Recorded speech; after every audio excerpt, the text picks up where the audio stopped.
ಇವ ಈಗ election commission ಮಾಡೋ ಕೆಲಸನೂ ಇವರೇ ಮಾಡ್ತಾರಾ B J P J D S ಅವರು? Whatever it is they will ask for clarification from the B L O. ಎರಡನೇದು ಈ ಬ್ರೂಕ್ಫೀಲ್ಡ್ ಅಲ್ಲಿ ಮಗು ಮೇಲೆ ಹಲ್ಲೆ ಪ್ರಕರಣದಲ್ಲಿ ಈಗ ನೋಡಿ, ಅದು ಝೀರೋ ಟಾಲರೆನ್ಸ್ ಇದೆ ನಮಗೆ ಆ ಪ್ರಕರಣದಲ್ಲಿ. ಈಗಾಗಲೇ ನಮ್ಮ ಇಲಾಖೆ ವತಿಯಿಂದ ಅವ್ರಿಗೆ ಕ್ಲಾರಿಫಿಕೇಷನ್ ಕೇಳಿದ್ದೀವಿ. ಆಮೇಲೆ ಯಾವ ಇಂಥ ದೊಡ್ಡ ದೊಡ್ಡ ಪ್ರತಿಷ್ಠಿತವಾದಂಥ ಕಂಪನಿಗಳಿದೆ, ಅವ್ರದ್ದಾದಂಥ ಒಂದು ಪಾಲಿಸಿ ಇರುತ್ತೆ. ಇದು ಬರೀ ಇಂಡಿಯಾಗೆ ಸೀಮಿತ ಇಲ್ಲ, ಇಡೀ ಅವ್ರದ್ದು ಒಂದು ಗ್ಲೋಬಲ್ ಪಾಲಿಸಿ ಇರ್ತದೆ. ಅದ್ರ ಪ್ರಕಾರ ನಡ್ಕೋಬೇಕು. ಹೇಗೆ ಕ್ರೀಷಸ್ ನಡೆಸಬೇಕು, ಯಾವ ರೀತಿ ನರ್ಸರಿಗಳು ನಡೆಸಬೇಕು, ಡೇ ಕೇರ್ನ ಸೆಂಟರ್ಗಳು ನಡೆಸಬೇಕು, ನಿಮ್ಮ ಇದರಲ್ಲಿ ಎಸ್ ಒ ಪಿಸು ಅವ್ರ ಹತ್ರ ಇರುತ್ತೆ. ಅದ್ರ ಪ್ರಕಾರ ಇವರು ವೆರಿಫಿಕೇಷನ್ ಮಾಡಬೇಕಾಗಿತ್ತು, ಬೇರೆ ಬೇರೆ ರೀತಿಯಾದಂಥ ಬ್ಯಾಕ್ಗ್ರೌಂಡ್ ಚೆಕ್ ಮಾಡಬೇಕಾಗಿತ್ತು. ಅದು ಆಗಿಲ್ಲ ಅಂತ ಭಾವಿಸ್ತಾ ಇದ್ದೀನಿ. ಏನಿದೆ ಕೊಡಲಿ, ಅವ್ರು ಲಿಖಿತ ಮೂಲಕ ಕೊಡಲಿ.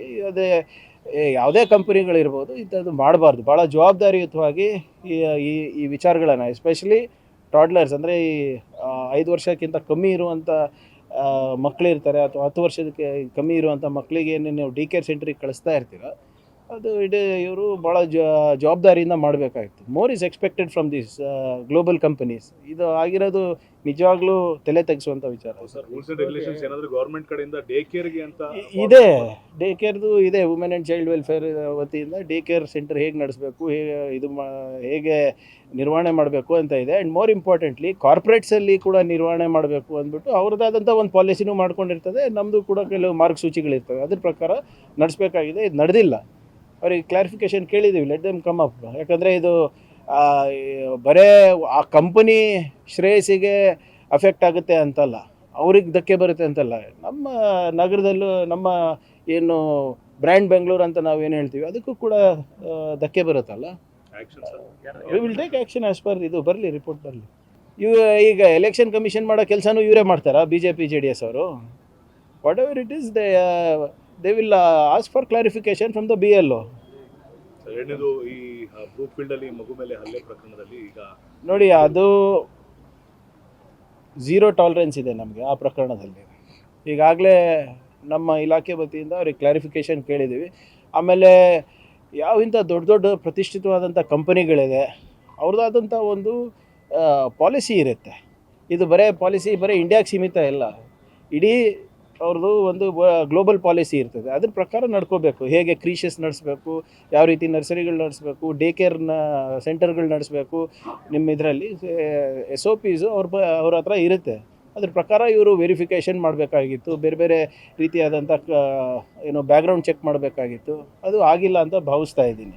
ಏನಿದೆ ಕೊಡಲಿ, ಅವ್ರು ಲಿಖಿತ ಮೂಲಕ ಕೊಡಲಿ. ಅದೇ ಯಾವುದೇ ಕಂಪನಿಗಳಿರ್ಬೋದು, ಇಂಥದ್ದು ಮಾಡಬಾರ್ದು. ಭಾಳ ಜವಾಬ್ದಾರಿಯುತವಾಗಿ ಈ ವಿಚಾರಗಳನ್ನು, ಎಸ್ಪೆಷಲಿ ಟಾಡ್ಲರ್ಸ್ ಅಂದರೆ ಈ 5 ವರ್ಷಕ್ಕಿಂತ ಕಮ್ಮಿ ಇರುವಂಥ ಮಕ್ಕಳಿರ್ತಾರೆ, ಅಥವಾ 10 ವರ್ಷಕ್ಕೆ ಕಮ್ಮಿ ಇರುವಂಥ ಮಕ್ಕಳಿಗೆ ನೀವು ಡಿ ಕೇರ್ ಸೆಂಟ್ರಿಗೆ ಕಳಿಸ್ತಾ ಇರ್ತೀರ, ಅದು ಇವರು ಭಾಳ ಜವಾಬ್ದಾರಿಯಿಂದ ಮಾಡಬೇಕಾಗಿತ್ತು. More is expected from this global companies. ಇದು ಆಗಿರೋದು ನಿಜವಾಗ್ಲೂ ತಲೆ ತೆಗೆಸುವಂಥ ವಿಚಾರ. ಸರ್, ರೂಲ್ಸ್ ಅಂಡ್ ರೆಗ್ಯುಲೇಷನ್ಸ್ ಏನಾದರೂ ಗೌರ್ಮೆಂಟ್ ಕಡೆಯಿಂದ ಡೇ ಕೇರ್ಗೆ ಅಂತ ಇದೆ, ಡೇ ಕೇರ್ದು ಇದೆ. ವುಮೆನ್ ಆ್ಯಂಡ್ ಚೈಲ್ಡ್ ವೆಲ್ಫೇರ್ ವತಿಯಿಂದ ಡೇ ಕೇರ್ ಸೆಂಟರ್ ಹೇಗೆ ನಡೆಸಬೇಕು, ಹೇಗೆ ನಿರ್ವಹಣೆ ಮಾಡಬೇಕು ಅಂತ ಇದೆ. ಆ್ಯಂಡ್ ಮೋರ್ ಇಂಪಾರ್ಟೆಂಟ್ಲಿ ಕಾರ್ಪೊರೇಟ್ಸಲ್ಲಿ ಕೂಡ ನಿರ್ವಹಣೆ ಮಾಡಬೇಕು ಅಂದ್ಬಿಟ್ಟು ಅವ್ರದ್ದಾದಂಥ ಒಂದು ಪಾಲಿಸಿನೂ ಮಾಡ್ಕೊಂಡಿರ್ತದೆ. ನಮ್ಮದು ಕೂಡ ಕೆಲವು ಮಾರ್ಗಸೂಚಿಗಳಿರ್ತವೆ, ಅದ್ರ ಪ್ರಕಾರ ನಡೆಸಬೇಕಾಗಿದೆ. ಇದು ನಡೆದಿಲ್ಲ.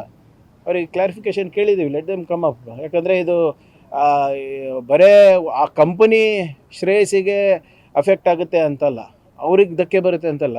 ನಮ್ಮ ನಗರದಲ್ಲೂ ನಮ್ಮ ಏನು ಬ್ರ್ಯಾಂಡ್ ಬೆಂಗಳೂರು ಅಂತ ನಾವೇನು ಹೇಳ್ತೀವಿ, ಅದಕ್ಕೂ ಕೂಡ ಧಕ್ಕೆ ಬರುತ್ತಲ್ಲ.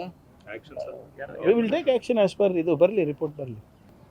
ಈಗ ಎಲೆಕ್ಷನ್ ಕಮಿಷನ್ ಮಾಡೋ ಕೆಲಸನೂ ಇವರೇ ಮಾಡ್ತಾರಾ B J P J D S ಅವರು? Whatever it is they will ask for clarification from the B L O. ಎರಡನೇದು ಈ ಬ್ರೂಕ್ಫೀಲ್ಡ್ ಅಲ್ಲಿ ಮಗು ಮೇಲೆ ಹಲ್ಲೆ ಪ್ರಕರಣದಲ್ಲಿ ಈಗ ನೋಡಿ, ಅದು ಝೀರೋ ಟಾಲರೆನ್ಸ್ ಇದೆ ನಮಗೆ ಆ ಪ್ರಕರಣದಲ್ಲಿ. ಈಗಾಗಲೇ ನಮ್ಮ ಇಲಾಖೆ ವತಿಯಿಂದ ಅವ್ರಿಗೆ ಕ್ಲಾರಿಫಿಕೇಷನ್ ಕೇಳಿದ್ದೀವಿ. ಆಮೇಲೆ ಯಾವ ಇಂಥ ದೊಡ್ಡ ದೊಡ್ಡ ಪ್ರತಿಷ್ಠಿತವಾದಂಥ ಕಂಪನಿಗಳಿದೆ, ಅವ್ರದ್ದಾದಂಥ ಒಂದು ಪಾಲಿಸಿ ಇರುತ್ತೆ. ಇದು ಬರೀ ಇಂಡಿಯಾಗೆ ಸೀಮಿತ ಇಲ್ಲ, ಇಡೀ ಅವ್ರದ್ದು ಒಂದು ಗ್ಲೋಬಲ್ ಪಾಲಿಸಿ ಇರ್ತದೆ. ಅದ್ರ ಪ್ರಕಾರ ನಡ್ಕೋಬೇಕು. ಹೇಗೆ ಕ್ರೀಷಸ್ ನಡೆಸಬೇಕು, ಯಾವ ರೀತಿ ನರ್ಸರಿಗಳು ನಡೆಸಬೇಕು, ಡೇ ಕೇರ್ನ ಸೆಂಟರ್ಗಳು ನಡೆಸಬೇಕು, ನಿಮ್ಮ ಇದರಲ್ಲಿ ಎಸ್ ಒ ಪಿಸು ಅವ್ರ ಹತ್ರ ಇರುತ್ತೆ. ಅದ್ರ ಪ್ರಕಾರ ಇವರು ವೆರಿಫಿಕೇಷನ್ ಮಾಡಬೇಕಾಗಿತ್ತು, ಬೇರೆ ಬೇರೆ ರೀತಿಯಾದಂಥ ಏನು ಬ್ಯಾಕ್ಗ್ರೌಂಡ್ ಚೆಕ್ ಮಾಡಬೇಕಾಗಿತ್ತು. ಅದು ಆಗಿಲ್ಲ ಅಂತ ಭಾವಿಸ್ತಾ ಇದ್ದೀನಿ. ಏನಿದೆ ಕೊಡಲಿ, ಅವರು ಲಿಖಿತ ಮೂಲಕ ಕೊಡಲಿ. ಅದೇ ಯಾವುದೇ ಕಂಪನಿಗಳಿರ್ಬೋದು, ಇಂಥದ್ದು ಮಾಡಬಾರ್ದು. ಭಾಳ ಜವಾಬ್ದಾರಿಯುತವಾಗಿ ಈ ಈ ಈ ವಿಚಾರಗಳನ್ನು, ಎಸ್ಪೆಷಲಿ ಟಾಡ್ಲರ್ಸ್ ಅಂದರೆ ಈ 5 ವರ್ಷಕ್ಕಿಂತ ಕಮ್ಮಿ ಇರುವಂಥ ಮಕ್ಕಳಿರ್ತಾರೆ, ಅಥವಾ 10 ವರ್ಷದಕ್ಕೆ ಕಮ್ಮಿ ಇರುವಂಥ ಮಕ್ಕಳಿಗೆ ನೀವು ಡಿ ಕೇರ್ ಸೆಂಟ್ರಿಗೆ ಕಳಿಸ್ತಾ ಇರ್ತೀರ, ಅದು ಇವರು ಭಾಳ ಜವಾಬ್ದಾರಿಯಿಂದ ಮಾಡಬೇಕಾಗಿತ್ತು. More is expected from this global companies. ಇದು ಆಗಿರೋದು ನಿಜವಾಗ್ಲೂ ತಲೆ ತೆಗೆಸುವಂಥ ವಿಚಾರ. ಸರ್, ರೂಲ್ಸ್ ಅಂಡ್ ರೆಗ್ಯುಲೇಷನ್ಸ್ ಏನಾದರೂ ಗೌರ್ಮೆಂಟ್ ಕಡೆಯಿಂದ ಡೇ ಕೇರ್ಗೆ ಅಂತ ಇದೆ, ಡೇ ಕೇರ್ದು ಇದೆ. ವುಮೆನ್ ಆ್ಯಂಡ್ ಚೈಲ್ಡ್ ವೆಲ್ಫೇರ್ ವತಿಯಿಂದ ಡೇ ಕೇರ್ ಸೆಂಟರ್ ಹೇಗೆ ನಡೆಸಬೇಕು, ಹೇಗೆ ನಿರ್ವಹಣೆ ಮಾಡಬೇಕು ಅಂತ ಇದೆ. ಆ್ಯಂಡ್ ಮೋರ್ ಇಂಪಾರ್ಟೆಂಟ್ಲಿ ಕಾರ್ಪೊರೇಟ್ಸಲ್ಲಿ ಕೂಡ ನಿರ್ವಹಣೆ ಮಾಡಬೇಕು ಅಂದ್ಬಿಟ್ಟು ಅವ್ರದ್ದಾದಂಥ ಒಂದು ಪಾಲಿಸಿನೂ ಮಾಡ್ಕೊಂಡಿರ್ತದೆ. ನಮ್ಮದು ಕೂಡ ಕೆಲವು ಮಾರ್ಗಸೂಚಿಗಳಿರ್ತವೆ, ಅದ್ರ ಪ್ರಕಾರ ನಡೆಸಬೇಕಾಗಿದೆ. ಇದು ನಡೆದಿಲ್ಲ. ಅವ್ರಿಗೆ ಕ್ಲಾರಿಫಿಕೇಷನ್ ಕೇಳಿದ್ದೀವಿ, ಲೆಟ್ ದೆಮ್ ಕಮ್ ಅಪ್. ಯಾಕಂದರೆ ಇದು ಬರೇ ಆ ಕಂಪನಿ ಶ್ರೇಯಸ್ಸಿಗೆ ಅಫೆಕ್ಟ್ ಆಗುತ್ತೆ ಅಂತಲ್ಲ, ಅವ್ರಿಗೆ ಧಕ್ಕೆ ಬರುತ್ತೆ ಅಂತಲ್ಲ. ನಮ್ಮ ನಗರದಲ್ಲೂ ನಮ್ಮ ಏನು ಬ್ರ್ಯಾಂಡ್ ಬೆಂಗಳೂರು ಅಂತ ನಾವೇನು ಹೇಳ್ತೀವಿ, ಅದಕ್ಕೂ ಕೂಡ ಧಕ್ಕೆ ಬರುತ್ತಲ್ಲ. Action sir. We will take action as per ಇದು ಬರಲಿ, ರಿಪೋರ್ಟ್ ಬರಲಿ.